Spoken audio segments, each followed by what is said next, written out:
লাভ হল। তখন নন্দ মহারাজের বয়স 90 বছর আর যশোদার বয়স 80 বছর।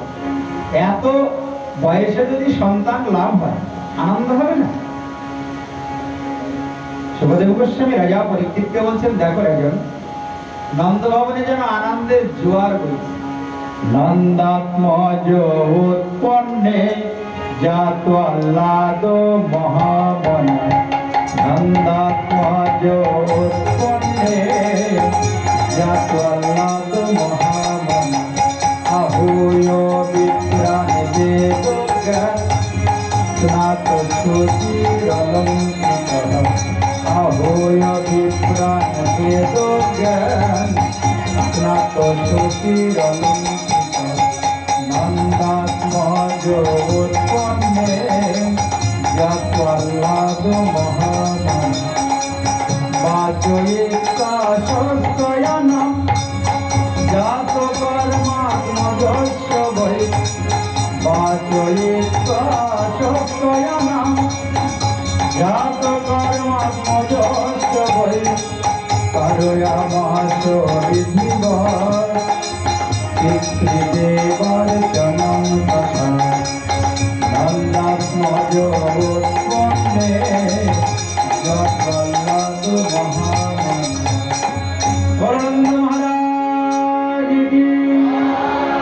শুভদেব গোস্বামী রাজা পরীক্ষিতকে বলছেন, রাজন, নন্দাত্মজ উৎপন্নে জাত আহ্লাদ মহাবনে। আহ্লাদ জাত, পুত্র জন্ম নেয়নি, আনন্দই জন্ম নিয়েছে ঘনীভূত হয়েছে। ওই জন্যে জাত আহ্লাদ, আহ্লাদ মানে আনন্দ, জাত মানে জন্ম নিয়েছেন, আনন্দই ঘনীভূত হয়ে পুত্র রূপে জন্ম নিয়েছেন নন্দ ভবনে। তাই মহামানা অর্থাৎ নন্দ মহারাজ, মহামানা মানে উদার। এই জগতে দেখবেন ভগবান তাদেরকেই কৃপা করেন অধিক যারা উদার হয়। যারা কৃপণ হয় তাদের কিন্তু ভগবান বেশি কৃপা করেন।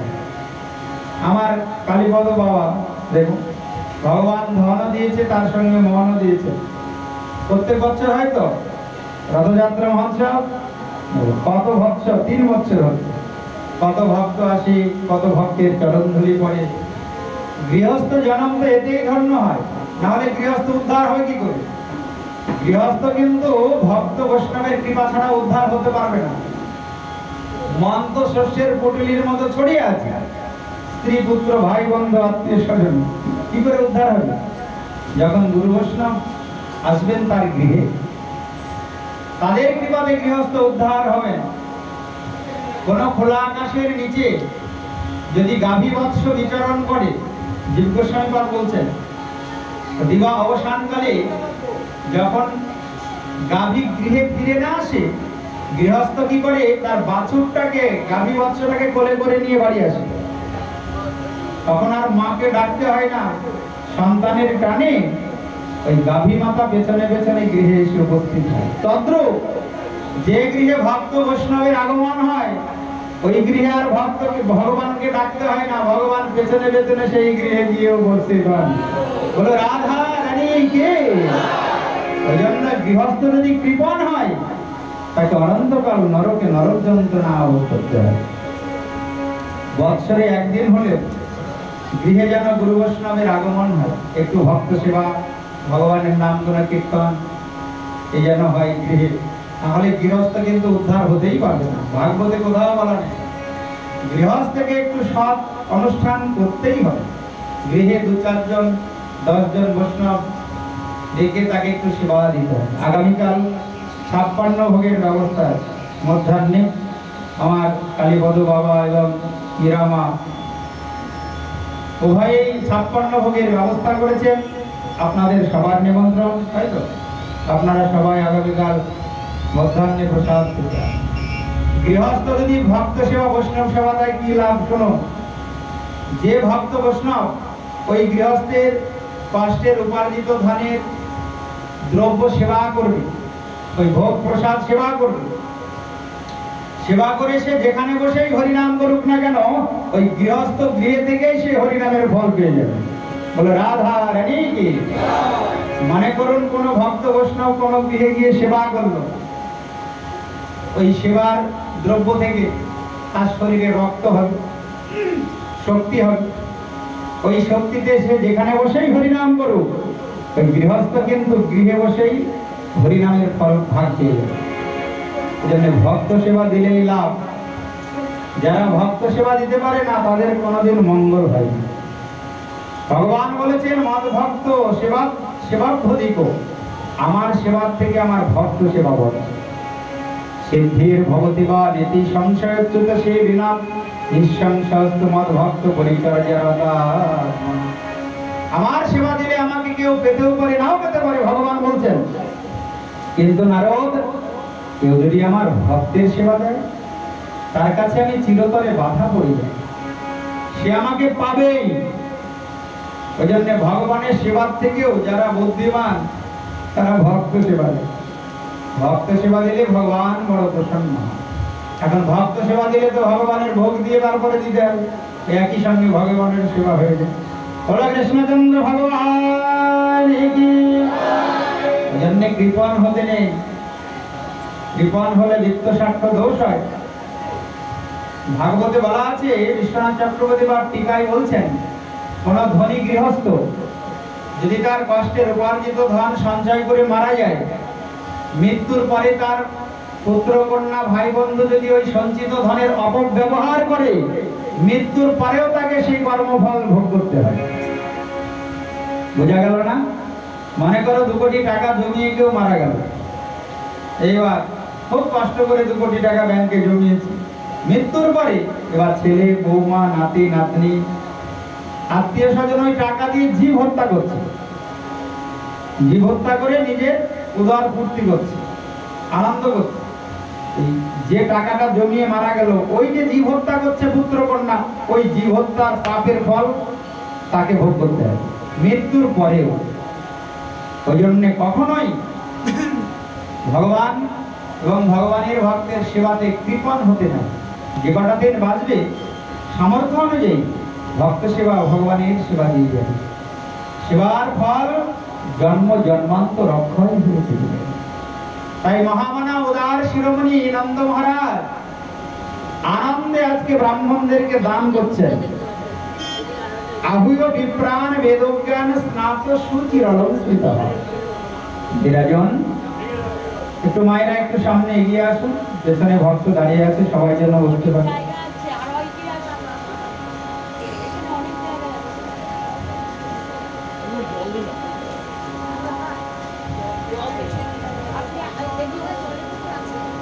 জয় রাধা মাধব কুঞ্জ বিহারী গোপী জন বল্লভ জয় গিরিধারী। জয় রাধা মাধব কুঞ্জ বিহারী গোপী জন বল্লভ জয় গিরিধারী। যশোদানন্দন ব্রজ জনরঞ্জন, যশোদানন্দন ব্রজ জনরঞ্জন, যামন তীর বনচারী। জয় রাধা মাধব কুঞ্জ বিহারী গোপী জন বল্লভ জয় গিরিধারী। জয় রাধা মাধব কুঞ্জ বিহারী গোপী জন বল্লভ জয় গিরিধারী। বলো কৃষ্ণচন্দ্র ভগবান। এবার আর কথা বলবেন না, কথা বললেই কিন্তু গান গাইব। আপনারা কথা বললে আমি কথা বন্ধ করে তখন ভজন গাই, আর আপনারা কথা বন্ধ করলে তখন আমি কথা বলবো। বলে রাধা রানী কি। তাই আহুয় বিপ্রাণ বেদজ্ঞান স্নাত সুচির অলঙ্কৃত। বিরাজন পণ্ডিত ব্রাহ্মণগণকে ডেকে তিনি কি করলেন? স্বস্তি ভাষণ পূর্বক পুত্রের জাত কর্ম সম্পন্ন করলেন। এইবার শুরু হলো দান করা। মহামানা যেহেতু উদার, কে দান করতে পারে জানেন? যে আর যার মধ্যে উদারতা আছে, যে কৃপণ, সে কখনো কাউকে দান করতে পারে। তো 10 বার ভাববে 10 টাকা দেবো না থাক, 10 টাকা দেবো না থাক। কিন্তু যে উদার, সে কখনো চিন্তা করে ভগবানের সেবায়, ভক্ত সেবায় দুহাত ভরে দান করে। তাই উদার শিরোমণি নন্দ মহারাজ ব্রাহ্মণগণকে দান করছেন। ধেনু নাম নিজুতে প্রাদান বিপ্রেব্য সমলঙ্কৃত। ধেনু দান করছেন কেন? এই জগতে দানের বড় মহিমা। দান করলে কখনো কমে না। ভক্ত সেবায়, বৈষ্ণব সেবায় দান করলে দানের ফল অক্ষয় হয়ে যায়। তাই গাভী দান করছেন। শুধু গাভী নয়, গাভীর শিংগুলো সোনা দিয়ে মুড়িয়ে আর খুরগুলো রূপো দিয়ে বাঁধিয়েছি। রাজা তো কোনো অভাব নেই, মন আছে, ধন আছে। তাই ধেনু নাম নিজুতে প্রাদা 2 লক্ষ গাভী দান করছেন। কারণ কালেন স্নান শৌচাভ্যম সংস্কারৈ তপসের জয়া শুদ্ধন্তি দানৈ সন্তুষ্ট্যা দ্রব্যান্নাত্মরি দয়া। স্নান করলে যেমন শরীর পবিত্র হয়, আর তপস্যার দ্বারা যেমন ইন্দ্রিয় সংযত হয়, দানের দ্বারা তেমন ধন শুদ্ধ হয়। তাই দান করছেন মহা আনন্দে নন্দ মহারাজ। আর ওই নন্দ ভবনে লক্ষ্মী দেবী আনন্দে নৃত্য করছে। যে লক্ষ্মী দেবী ধনের অধিষ্ঠাত্রী দেবী, ধনের আশায় জগতের জীব যে লক্ষ্মী দেবীর পূজা করে, সেই লক্ষ্মী নন্দ ভবনে আনন্দে নৃত্য করছে। দেখো মা, যে গৃহে লক্ষ্মীর নিবাস, লক্ষ্মী দেবী আনন্দে নৃত্য করেন, সেখানে কোনো অভাব হবে? কেন লক্ষ্মীর এত আনন্দ? লক্ষ্মীর আনন্দ এই কারণে যে লক্ষ্মীপতি এসেছেন নন্দ ভবনে, আর লক্ষ্মীপতি ভগবানের মঙ্গলের নিমিত্তে নন্দ মহারাজ ধেনু দান করছেন ব্রাহ্মণগণে। ওই জন্যে ভক্ত সেবায়, ভগবানের সেবায় দান করলে লক্ষ্মী দেবী আনন্দিতা হন, আনন্দে নৃত্য করেন, কোনোদিন অভাব হবে না। ওই একদিক দিয়ে দান করবে, খরচা করবে ভক্ত সেবায়, ভগবানের সেবায়, আর এক দিক দিয়ে চলে আসবে, আর এক দিক দিয়ে লক্ষ্মী দেবী তাকে দিয়ে দেবে। কিন্তু কাদের অভাব থাকে বলতো জীবনে? যাদের ভগবানের সঙ্গে ভাব নেই, তাদেরই জীবনে অভাব থেকে যায়। নাই নাই নাই নাই। কিন্তু যারা ভগবানের সেবায়, ভক্ত সেবায় দান করে, তাদের কোনোদিন অভাব। সুখদেব গোস্বামী রাজা পরীক্ষিতকে বলছেন, রাজন তত আরব্য নন্দস্য ব্রজ সর্বসমৃদ্ধিমান হরে নিবাসাত্মগুণৈ রমা ক্রীড়ম অভো। রমা লক্ষ্মী দেবী আনন্দে নৃত্য করছেন নন্দ ভবনে। তার আনন্দের সীমা নাই। যে দান করছে মনে একটা ব্রাহ্মণ, বৈষ্ণব, ভক্তদের দান করলে ভগবান বড় প্রসন্ন হয়।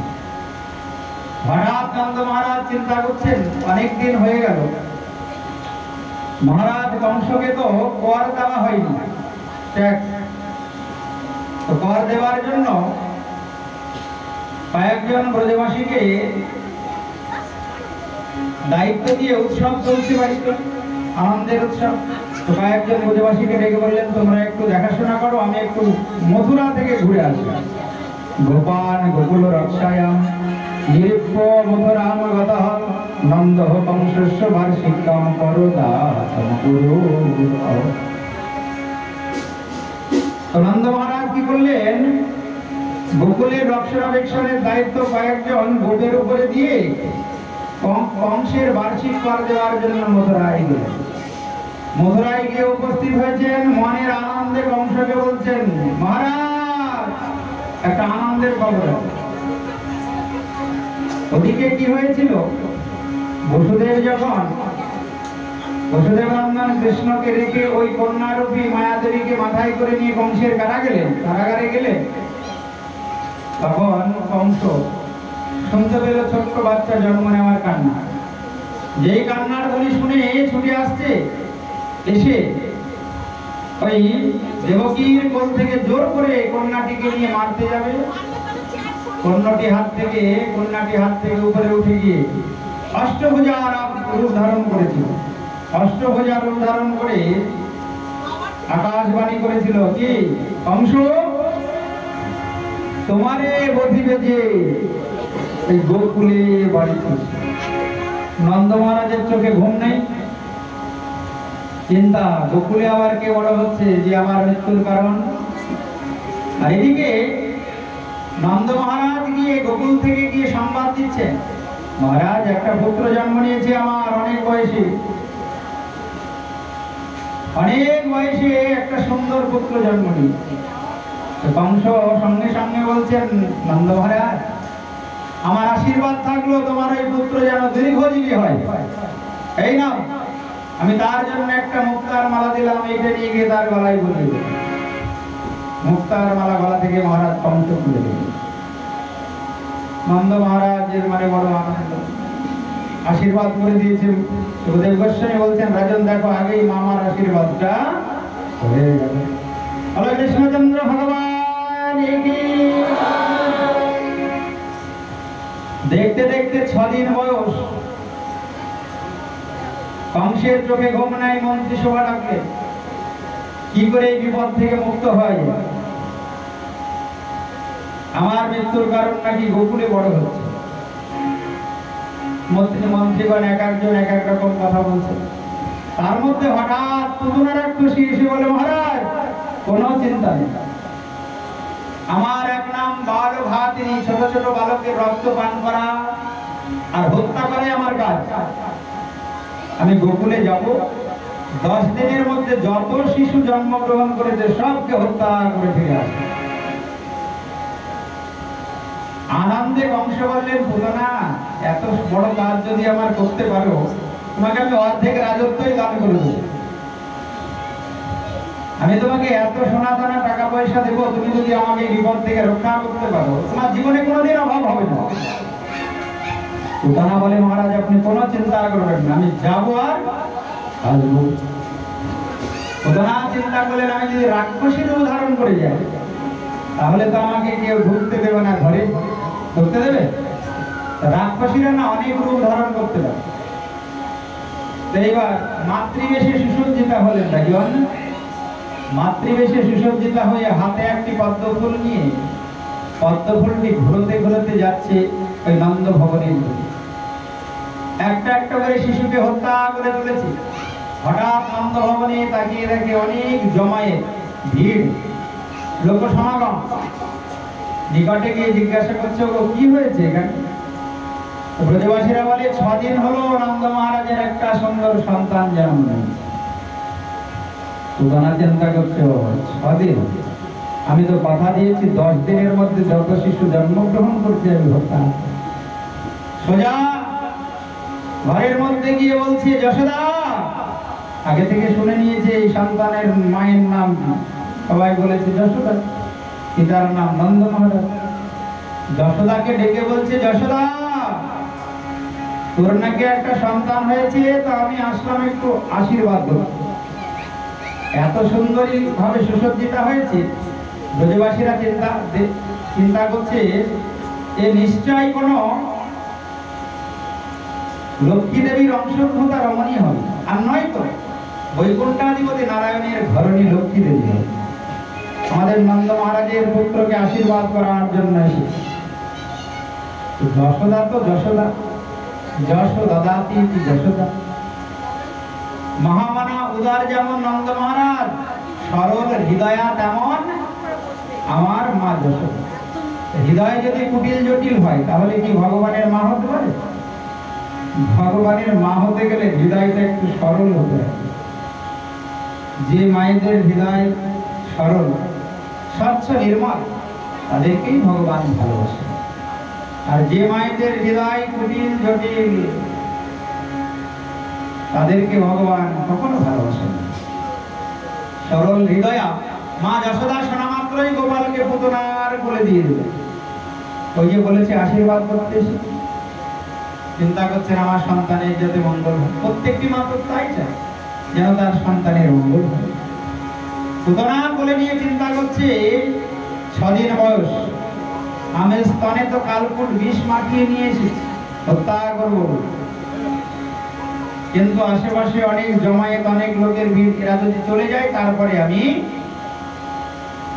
স্তনদুগ্ধ পান করাবো। এখন যেই পুতনা কোলে নিয়ে আদর করছে, আশেপাশের সব ব্রজবাসিনীরা, গোকুলবাসিনী তারা চলে গেল। এবার ভালো করে বক্ষ মাঝে জড়িয়ে ধরেছে। বিবদ্ধতাম্বা লোকমারি কাগ্রম চরাচরাত্মা শনিমিদে। সুখদেব গোস্বামী রাজা পরীক্ষিতকে বলছেন, রাজন দেখো ভগবানের কি অপ্রাকৃত লীলা। যেই পুতনা ভালো করে বক্ষ মাঝে জড়িয়ে ধরেছে, ভগবান চোখ বন্ধ করল। কেন? ভগবান চোখ বন্ধ করে ভোলানাথকে ধ্যান করছেন। কোন কোন টিকাকার বলছেন অনেক কারণ চোখ বন্ধ করা, তার মধ্যে একটা হচ্ছে ভগবান চোখ বন্ধ করে ভোলানাথকে ডাকছেন, ভোলানাথ রাক্ষসী এসেছে আমাকে হত্যা করার জন্য, তার স্তনে কালকুট বিষ মাখানো। আমি এলাম ক্ষীরসার ননি খেতে, প্রথমেই আমাকে বিষ খেতে হবে, তাই বিষ পান করা তোমার অভ্যাস আছে ভোলানাথ। সমুদ্র মন্থনকালে যে কালকুট বিষ উঠেছিল, ওই বিষ তুমি পান করে নীলকণ্ঠ নাম ধারণ করেছো। বিষ খাওয়া যখন তোমার অভ্যাস আছে, তুমি এসে বিষ পান করো, আর আমি এই পুতনা রাক্ষসীর প্রাণটাকে পান করব। আমি প্রথমে এই বিষ পান করবো না, ক্ষীরসার নবনী খেতে এলাম দাপর যুগে ব্রজবাসীর ঘরে, আমি বিষ পান করবো, তুমি এসে বিষটা পান করো। কোন কোন টিকাকার বলছেন না না, চোখ বন্ধ করার আরো কারণ আছে। ভগবান বলছেন আমি সুন্দরের পূজারী, রাক্ষসীর বদন আমি দর্শনই করব। যারা রাক্ষসী ভাব নিয়ে থাকে তাদেরকে আমি কখনো ভালোবাসি না, তাই রাক্ষসীর মুখই দেখব। তাই আমি চোখ খুলবই না। আর এক টিকাকার বলছে না না, কেন চোখ বন্ধ করেছে? পুতনার তো কপালে ললাটে তিলক নাই। ভগবান কোন বদন দর্শন করেন? যে ললাটে তিলক থাকে। ললাটে তিলকম নাস্তি, কণ্ঠে নাস্তি ত্রিকণ্ঠিকা, হৃদয়ে গোবিন্দ নাস্তি স্মরব্রহ্মরাক্ষস।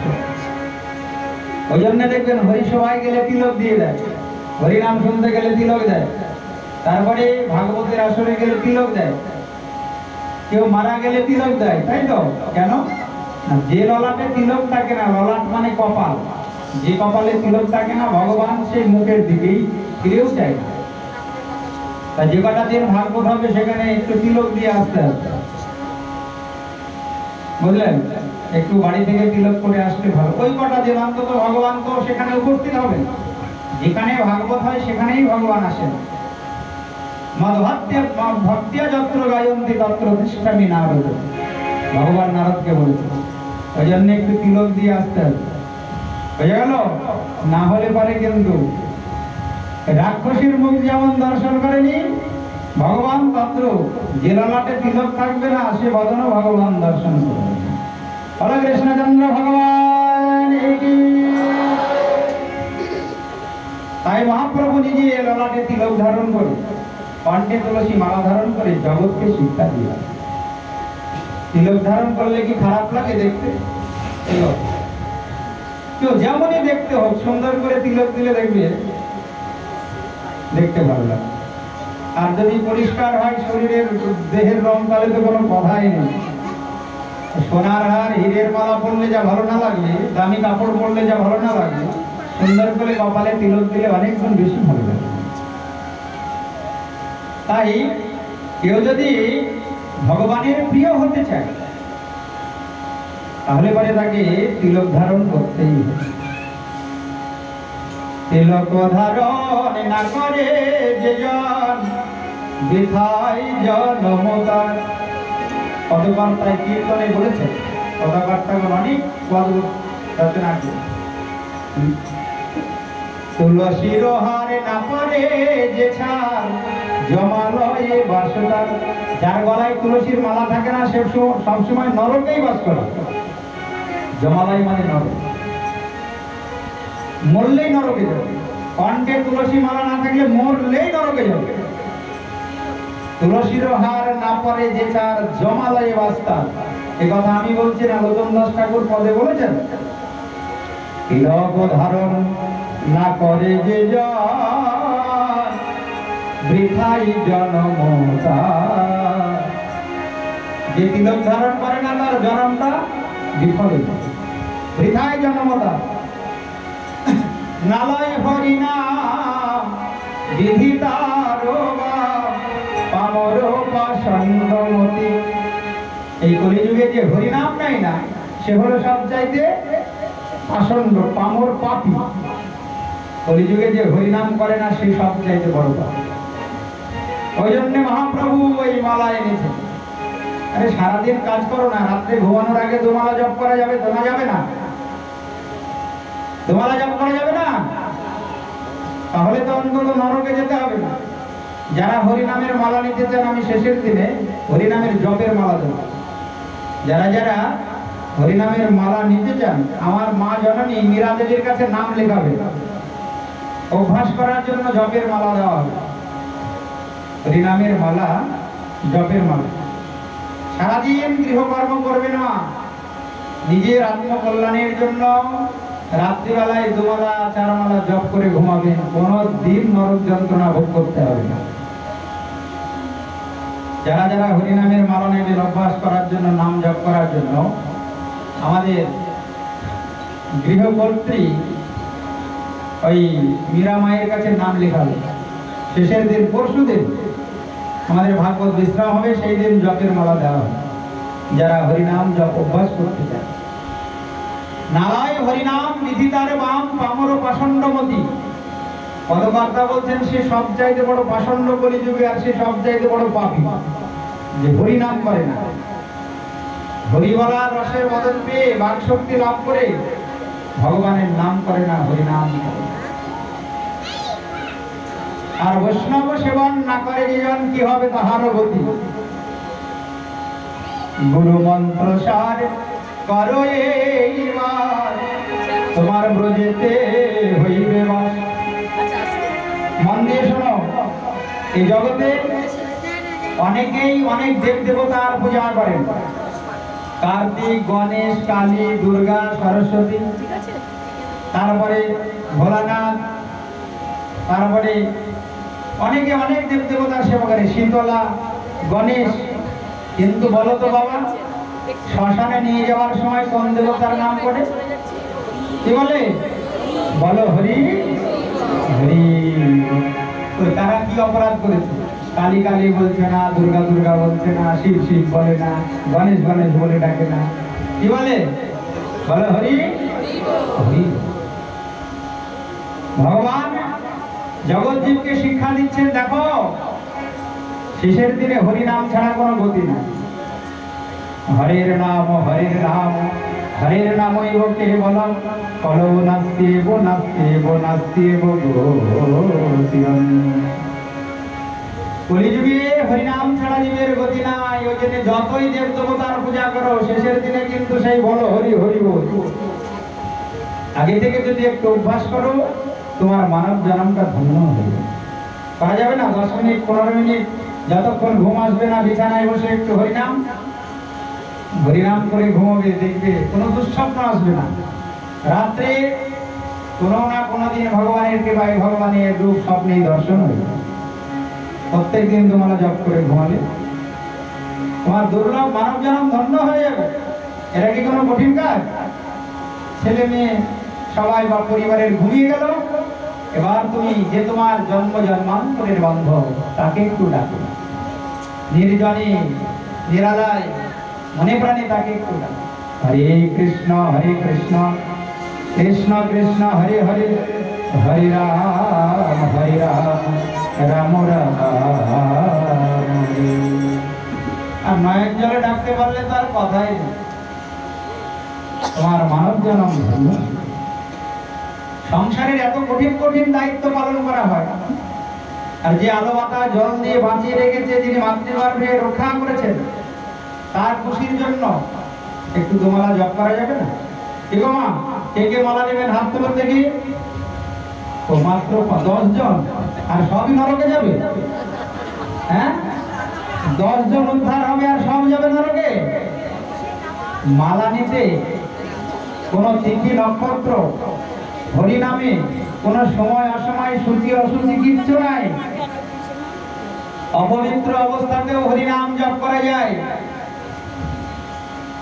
যে কোনো অবস্থায় এই নাম জপ করা যায়। বিছানায় বসেই হরিনাম করা যাবে, ঘুম থেকে উঠেই বাসি কাপড়ে বাসি বিছানাতেই জপ করা যাবে। যতক্ষণ ঘুম না আসবে জপ করতে পারবে, মাথার পাশে হরিনামের মালা নিয়ে ঘুমোতে পারবে, ঘুম ভেঙে গেলেই হরিনাম করবে। এত সহজ পথ দেখিয়েছেন সচিনন্দন গৌর। এই সহজ পথটুকুও যদি কলির জীব আশ্রয় না করে, তাহলে তার কি করে মঙ্গল হবে বাবা? এর থেকে সহজ আর কি আছে বলুন? কোনো নিয়ম নেই, কোনো সূচি অসুচি কোনো ব্যাপার নেই। 365 দিনে 365 দিনই হরিনাম করা যাবে। ভগবানের সেবায় অনেক বিধি নিয়ম আছে, সূচি অসুচির ব্যাপার আছে। অসুচি অবস্থায় ভগবানের মন্দিরে ঢোকা যাবে না, কিন্তু অসুচি অবস্থায়, অপবিত্র অবস্থায় তুমি ভগবানের নাম করতে পারবে। হরে কৃষ্ণ হরে কৃষ্ণ। অনেকে প্রশ্ন করেন, আচ্ছা মালা ছাড়া কি নাম করলে হবে না? মালা ছাড়া নাম করলে হবে, কিন্তু কেন মালা নিয়ে এলেন তাহলে মহাপ্রভু? বলেন, হাতে যদি কোনো একটা অবলম্বন থাকে, মন এত চঞ্চল, ও যদি ছুটে যায় আবার ফিরে আসবে। আর হাতে যদি কোনো অবলম্বন না থাকে, একবার মন ছুটবে তো ফিরে যে কখন আসবে তার কোনো ঠিক নেই। ওই জন্য হাতে যদি একটা কিছু থাকে, মন তো চঞ্চল, ছুটবে এদিক ওদিক, পরে আবার ফিরে আসবে না, আমার হাতে তো হরিনামের মালা আছে, আবার হরিনাম করব। ওই জন্য এই মালার বিধান দিয়েছেন। নির্বন্ধ সহকারে হরিনামের জপের কথা শাস্ত্রে বলা আছে। 3 ভাবে হরিনাম করা যায়। একটা হলো মৌন জপ, একটা উপাংশু জপ, আর একটা হলো উচ্চস্বরে কীর্তন। সবচাইতে উপাংশু জপ শ্রেষ্ঠ। উপাংশু জপ কাকে বলে? তুমি শুধু একা শুনতে পাবে, আর কাউকে শোনানোর দরকার নেই। হরিনামের মালাটা হাতে নিয়ে একা একা জপ করো। হরে কৃষ্ণ কৃষ্ণ কৃষ্ণ হরে হরে, হরে রাম রাম রাম হরে। তাই বৈষ্ণব বেশ ধারণ করে যদি কেউ হরিনাম করে, ভগবান তাকে বিশেষ ভালোবাসে।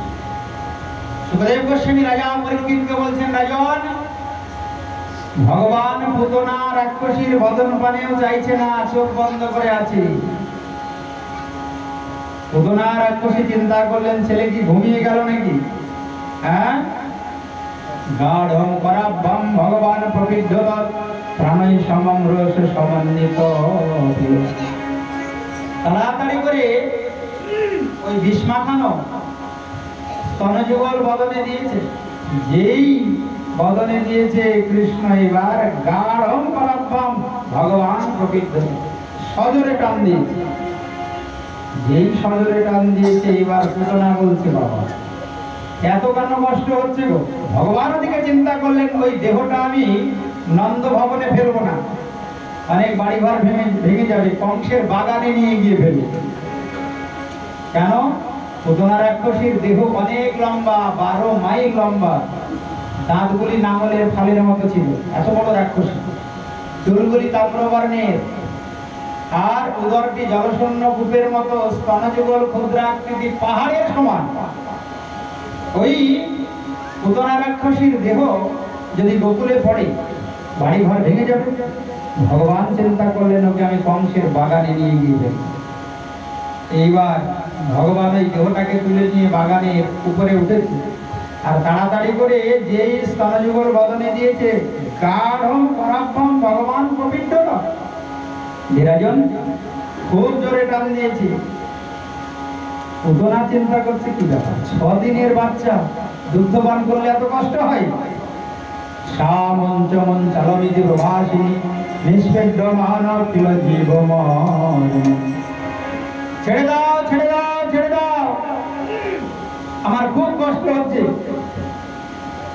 ভগবান বলছেন পুতনা আমার একটা স্বভাব আছে, আমি যাকে একবার ধরি আমি তাকে আর ছাড়ি না। যে একবার আমার কথা শোনা শুরু করে, আমার নাম করা শুরু করে, আমার চরণে ফুল তুলসী দেওয়া শুরু করে, আমি তাকে আর ছাড়ি না। আমি তাকে ধরবো, এমন সোজা নিয়ে যাবো গোলক বৃন্দাবনে, এই জন্মে হোক, পরের জন্মে হোক, পরের জন্মে হোক, আমি তাকে চরণ ছাড়া করতে পারি। একবার যদি আমার চরণে এসে যায়, আমার কথায় রুচি হয়ে যায়, আমার নামে রুচি হয়, আমি তাকে আর ছাড়তে পারি। এখন তো ছাড়ো ছাড়ো বললে হবে না, তুমি এসেছো ধরা দিতে, এখন তো আমি আর ছাড়বো না। এখন ওই পুতনা রাক্ষসীর দেহটিকে নিয়ে গিয়ে এই কংসের বাগানের উপরে ফেললেন। আকাশে মেঘ নাই, ঝড় নাই, বজ্রপাত নাই, হঠাৎ শব্দ, ভীষণ ভয়ানক শব্দ এসে প্রবেশ করলো কোথায়? এই কংসের কর্ণে। কংস চিন্তা করছে কি হলো, এত বড় মেঘ ডাকার আওয়াজ। আসলে মেঘ ডাকেনি, অত বড় দেহটা গাছের উপরে পড়েছে, গাছের ডালপালা সব ভেঙে গেছে। তাড়াতাড়ি করে প্রহরীরা ছুটে গিয়ে দেখে কি পুতনা রাক্ষসীর দেহ পড়ে আছে। মহারাজ, সর্বনাশ হয়ে গেল। কি হয়েছে?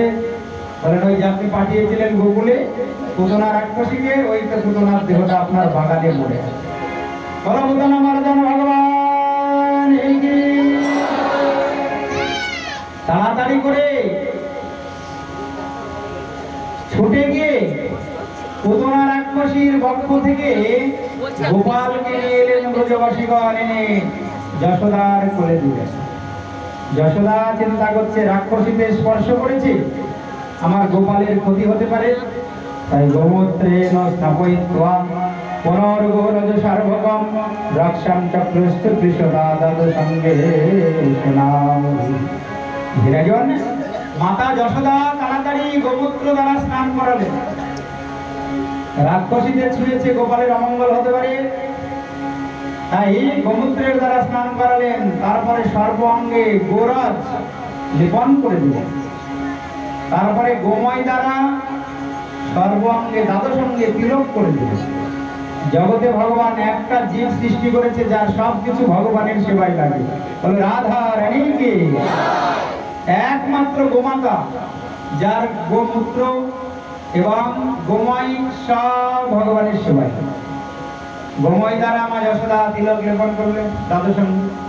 গোরজ গরুর খুরের ধুলি সর্ব অঙ্গে লেপন করলেন, আর গোমূত্রের দ্বারা স্নান করালেন। আর কি করলেন? ওই গোপুচ্ছ চামর যাকে আমরা বলি, গোপুচ্ছ দ্বারা সর্ব অঙ্গে তিনি বাতাস করলেন, যেন আমার গোপালের কোনো অমঙ্গল না হয়। চিন্তা করলেন আমি আর গোপালকে বাড়ির বাইরে বের করব, যতই যেই আসুক না কেন, গোপালকে যেই করে নিতে চায়, আমি গোপালকে আর বাড়ির বাইরে বের করব। হেরাজন ওদিকে পুতনার ওই বিশাল দেহ ব্রজবাসীরা কুঠার দিয়ে খণ্ড খণ্ড করে অগ্নিদগ্ধ করছে, কিন্তু ধোঁয়া উঠছে চিতা থেকে। ধোঁয়ার গন্ধটা সুগন্ধ, অগরু চন্দনের গন্ধ। মানুষকে যদি দাহ করা হয় খুব দুর্গন্ধ বেরোয়, কারণ আমাদের দেহটা তো পচা গলা রক্ত মাংসের একটা পিণ্ড। ভগবান চামড়া দিয়ে আবরণ করে সংসারে ছেড়ে দিয়েছে।